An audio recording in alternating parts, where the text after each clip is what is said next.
Scott, thanks for joining us. Obviously, our year ends in defeat. What was your overall reaction to the game? Yeah, we were second best all over the pitch, really, in many aspects, and against a really strong Bromley team. They're very good at what they do. Unfortunately, we wasn't very good at what we did tonight, and we fell short in many facets of the game today. And yeah, just disappointed with the outcome of that game. Yeah, well, obviously we did well to work ourselves back into the game after, very few chances in the first half. Is it most disappointing in the manner we then went behind, having done so well to get ourselves back in the game? Yeah, I think the second goal for theirs is offside. Cheek's offside. It doesn't go straight to him. It's kind of the second phase of that.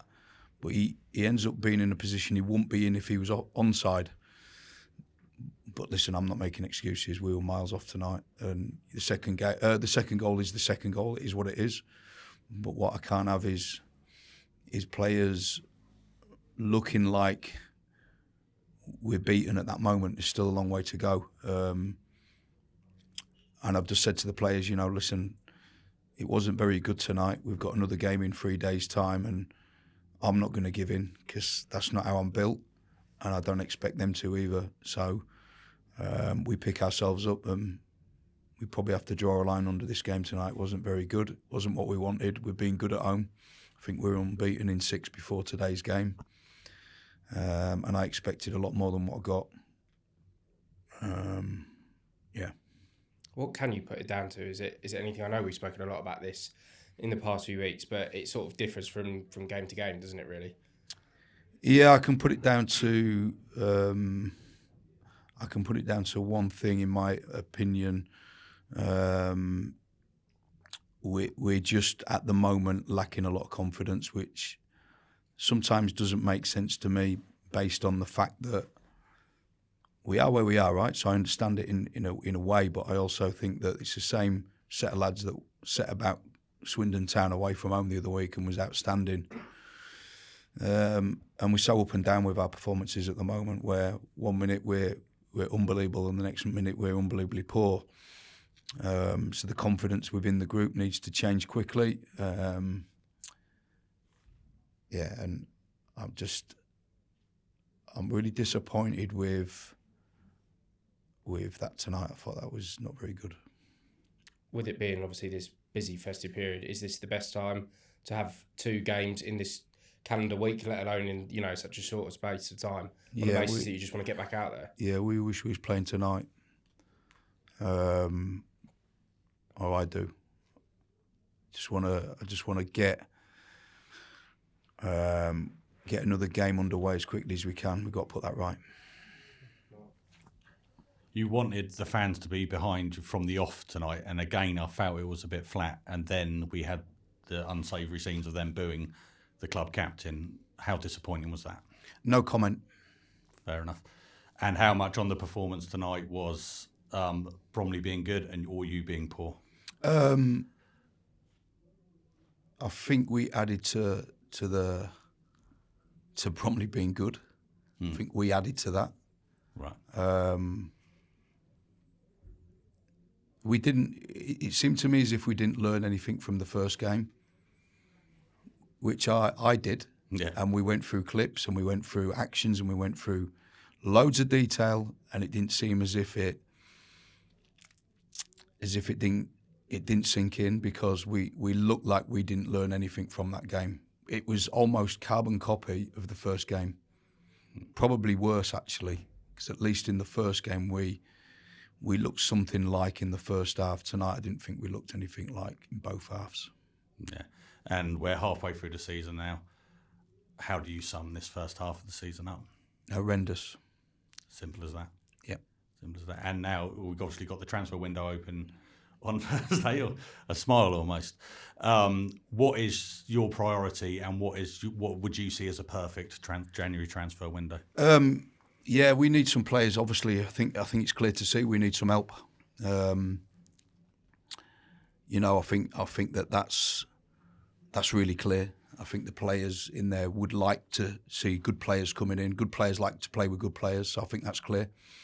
So yeah, I just want to see some new faces coming who can help us and can get us away from where we currently are in the table. And you've also got Barnet on New Year's Day. Have you had a chance to look at them yet? No. Yeah. I've just been focused on this one today, but tonight, tomorrow, we'll be full throttle, ready to go again. Excellent. Thanks, Scott. Thank you.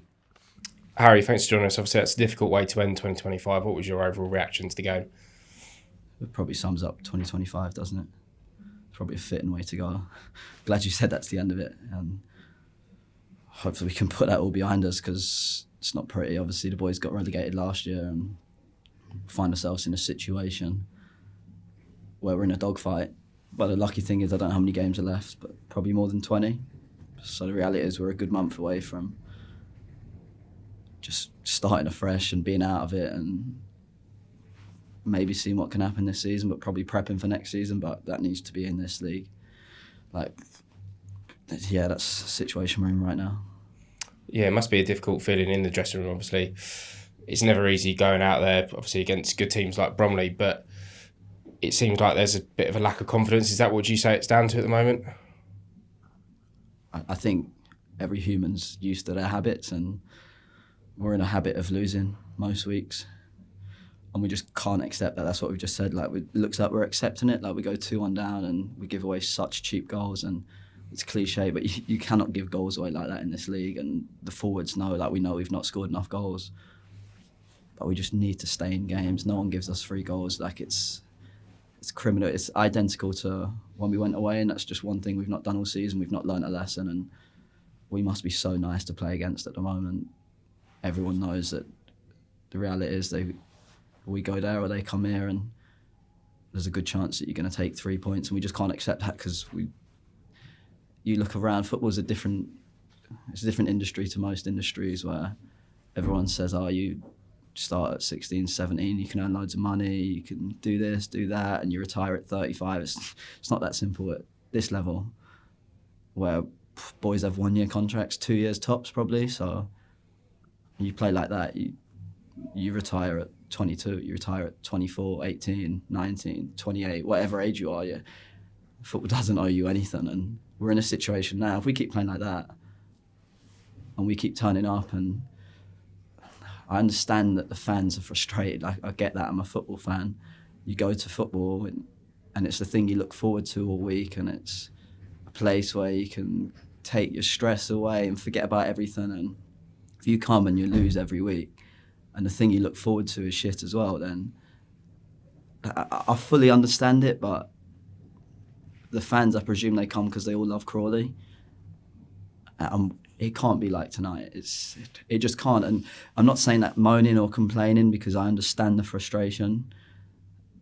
And they're probably listening to this, if they do listen to it, and saying, well, play better, liven up. And I obviously want that to happen. But if we have the mixture of it being the atmosphere it is tonight, and us keep playing the way we're playing, there's only one way this is going to end. And I don't think anyone wants that.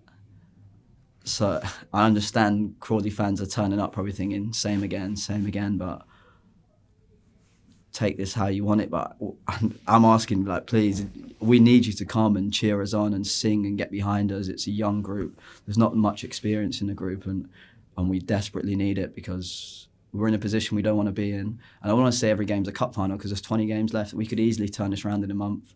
I train with the boys every day. There's enough quality in there where we could easily turn this around. And I think everyone, the fans have seen it, the fans have witnessed it, they believe in the gaffer. It's probably a rare situation where you have a manager and we're struggling and all the fans believe in him because of what he's done and he's earned that. They probably don't believe in us. But I'm telling you, I've been playing football now since I was 17, 16 full time, and there's good footballers in that dressing room. We're just a little bit fragile, and not much needs to change, but a lot needs to change, if you know what I mean. And that's the situation we're in. But if we go 2-1 down, we can't have the captain getting sung about like that, and the players. If you want to boo me when I come on, boo me. I'm used to getting booed, but the group just doesn't need it right now. And I fully understand that the fans will be frustrated. and I know we have to be better. And this isn't me shifting the blame on the fans, because at the end of the day, what was there, 4,000 here tonight? If the players aren't good enough to accept a bit of stick from 4,000 fans, then you're probably in the wrong industry. That's no disrespect to Crawley's fan base. That's just where we're at. And if you have 4,000 fans getting behind you, I imagine it's good to play in front of, and that's what the boys want. And some boys will be at Crawley for years, some will move on higher.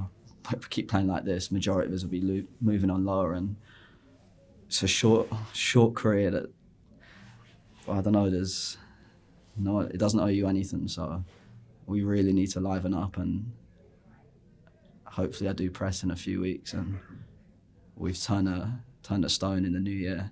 And we need to, but hopefully New Year's Day, it's a great day to come and watch football. Hopefully people come to Barnet and we can really flip the switch and turn up and get ourselves out of this mess.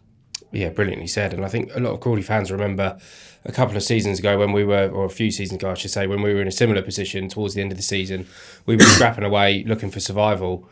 And there was a real togetherness between the group of players and the fan base on the basis that they knew they were fighting for the same goal. And I suppose that's the message, isn't it? Everybody out there and everybody in the terraces, in the West Stand, the East Stand, they all want the same result. So there's no reason that we shouldn't all be rowing in the same boat in the same direction. Yeah, definitely. And I understand that we have a massive role for the town and for the football club, that when the place you live wins games of football, everything's better.